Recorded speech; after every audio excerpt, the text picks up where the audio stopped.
We're looking forward to our next presentation by the founder and CEO of Agave Biosensors, Ethan Devine. Wonderful.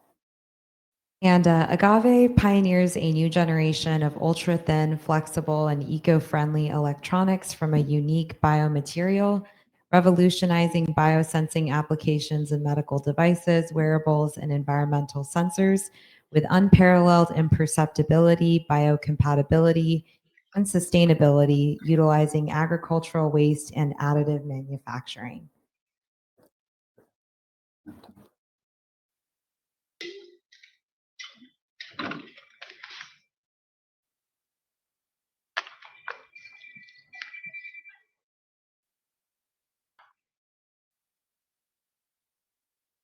Hi, everyone.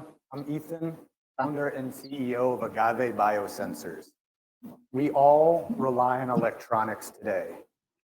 Unfortunately, electronics are toxic to manufacture and dispose of. In fact, every year, over 50 million tons of electronic waste is generated. This is a global problem, but for many of us, it's sort of out of sight, out of mind.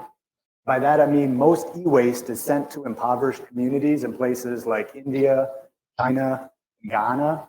It sits in landfills and is then incinerated or shredded in open air, with toxic chemicals leaching into the ground, water, and air.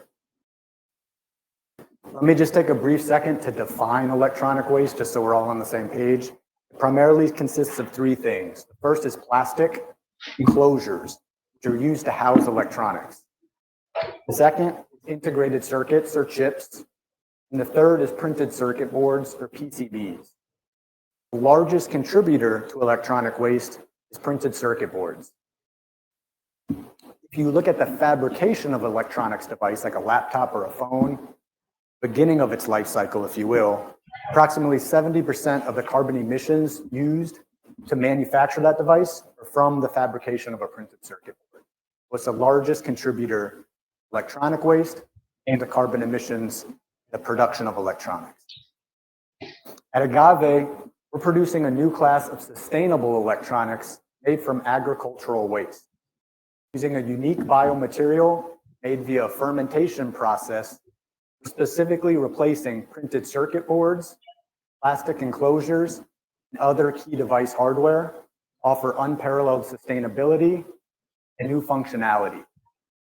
And we still rely on chips to go onto printed circuit boards, but even so, the majority of Agave devices are biodegradable, biocompatible, even compostable.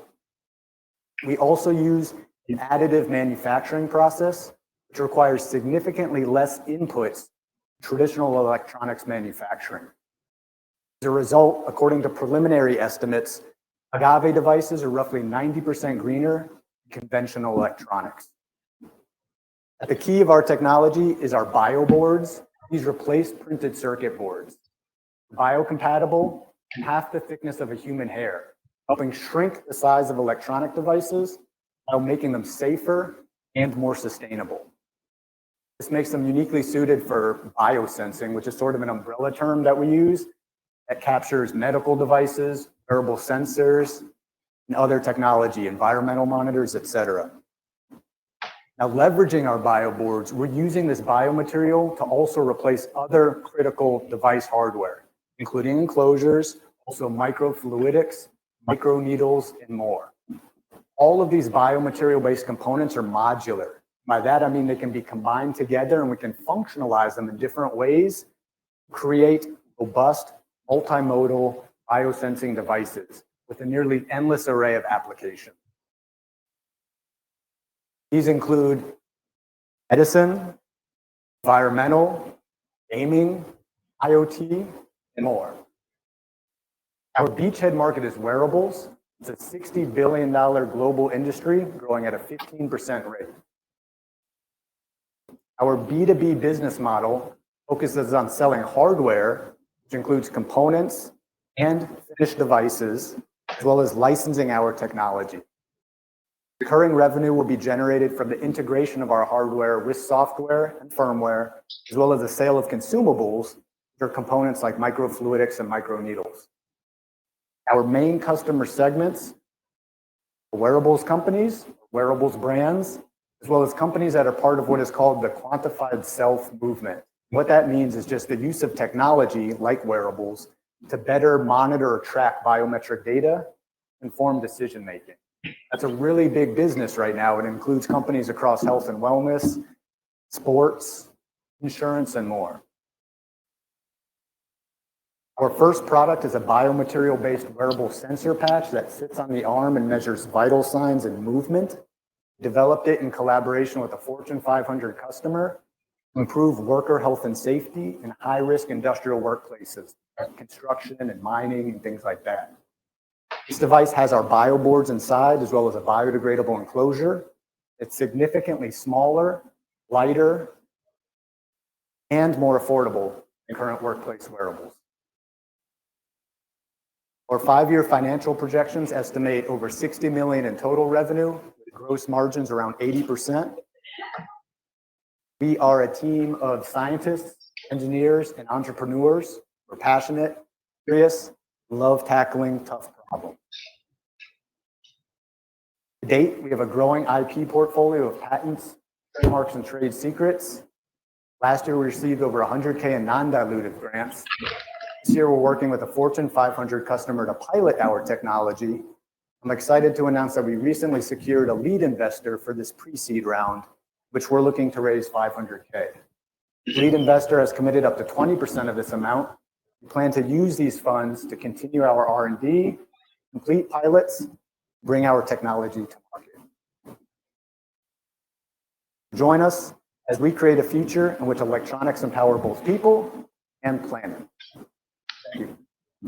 Thank you. Awesome. Does anyone have any questions for Ethan or about Agave? Yeah, thanks so much for the presentation. Can you talk a little bit more about the feedstock and how you're processing it, or are you outsourcing that? Yes, great question. So I have a slide here, process. Yeah, the feedstock currently, we are working with a grower. And our goal and the beauty of this is that you can use different feedstocks. And I think today warrants a conversation with Ravi and also even Michelle. I think they made some great points and I'd like to follow up with them. Currently, our grower, we've been able to outsource it to them and they already are at a commercial scale, which for us is critical because again, you can do it in a lab and then doing it commercially at scale is a whole different animal. So that was the very first thing that we worked on is actually trying to make sure that this is a scalable process where the numbers make sense at scale and not just being able to prove it in the lab, if you will. So yeah, we're currently working with a third-party grower that allows us to do this at scale. Great question. Anyone else? Oh, please go ahead. No, let me go back. So microneedles is sort of all the rage right now in health tech and wearables and med tech as well. And so let me see, I have a picture of it. You'll probably have to zoom in. Right up here, there's different types of microneedles, but basically they sit on the skin and they're usually between 300 to 800 microns. Diabetes monitoring market. Sort of, that was sort of the initial precursor to that. Those are still about 1 centimeter long. These are even smaller. And what they're classified as is minimally invasive. So for the FDA, it still triggers FDA approval, which is one of the reasons why we're not going with medical devices first. It's a much slower path to revenue generation. There's a lot more regulatory hurdles, right? The microneedles are a fascinating industry. There's a couple of companies in San Diego who have kind of pioneered microneedles, including BioLink and things like that. So it's not unique to us. What we're doing is using this biomaterial to make dissolvable microneedles that are incorporated into the actual electronics platform as well. It's something, there's a lot of hype around microneedles. It's, again, not something that's proprietary to us necessarily, but we expect within the next year to two that there will probably be regulatory approval such that then other companies can come in under a 510K type of submission and do similar type of work. So very exciting space, both for biometric monitoring biometric data, but also therapeutics delivery as well, because you can load these microneedles with therapeutics, with vaccines. This has already been done in research and academia for years. And because they're so small, they're like stickers. You stick them on your skin, they elicit no pain response because your pain receptors are deeper. You don't feel anything. You can deliver drugs, you can monitor data by accessing the interstitial fluid or the ISF. Great question. Anyone else? A question? Awesome. Anyone on the team who's brought something like this to market commercialization wise? Yes, so I'm more the business guy. I'm the knuckle dragger on the team, as I like to call myself. So I've brought products to market. I've had a consulting company for 10 plus years. This was prior to this. Agave is about 2.5 years old now. The initial impetus behind this was actually, I was reading a journal article, and the patents initially were from the Department of Defense. I reached out to them to license that technology. Since then, we spent the last 2+ years actually making our own intellectual property, which we've already patented. We have a patent application and a PCT already filed. So yes, we have experience bringing technologies to market. And my background specifically is more supply chain and manufacturing.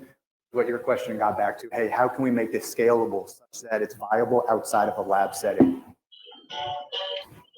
Wonderful. Right on time. Thank you. Let's hear it for Agave and Ethan.